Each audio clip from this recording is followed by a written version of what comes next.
আসসালামু আলাইকুম প্রিয় দর্শক, আমি জেসমিন বলছি খুলনা থেকে। জেসমিন ক্যাফে অ্যান্ড ব্লগসে আরও একটি নতুন রেসিপি দেখার আমন্ত্রণ জানাই। আজকে করে দেখাবো আমের লাচ্ছি। আমের লাচ্ছিটা কিন্তু একজন আমরা এক এক রকম করে থাকি। আমি কিভাবে করেছি সেটা আজকে শেয়ার করছি।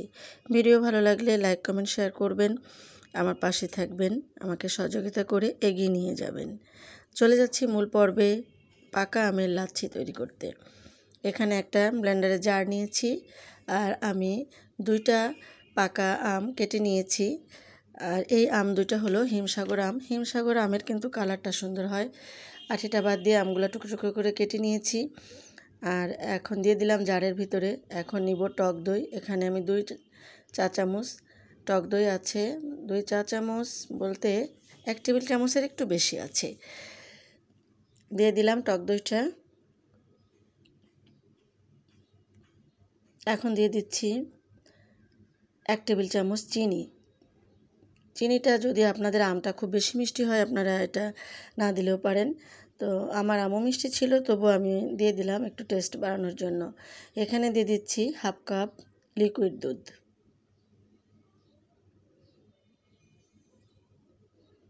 এটা আমি গুঁড়ো দুধটা দিয়েছি গরম পানি দিয়ে গুলে।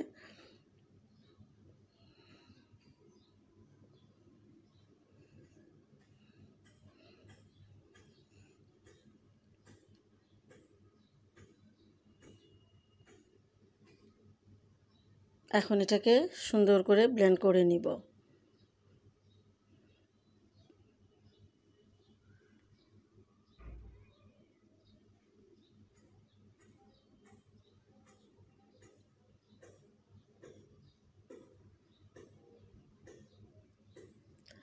এভাবে ঢাকনা দিয়ে ব্লেন্ড করে নিব। আমি একটা উপকরণ দিতে ভুলে গিয়েছিলাম, আবারও দিয়ে নিচ্ছি।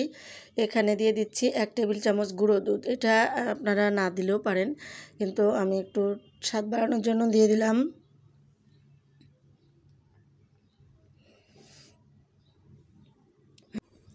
এখন ব্লেন্ড করে নিচ্ছি।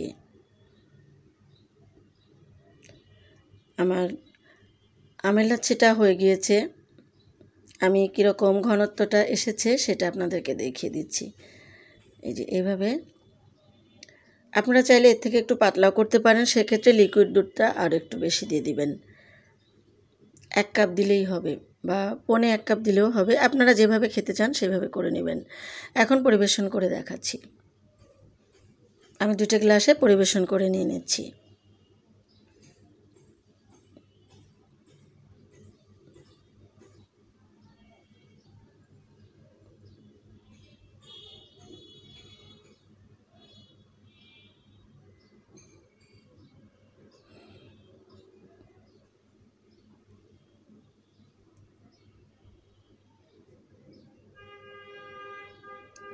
পরিশেষে আমি বরফ কুচি দিয়ে দিলাম। বরফ কুচিটা দিলে আপনি ঠান্ডা ঠান্ডা লাচ্ছিটা খেতে পারবেন।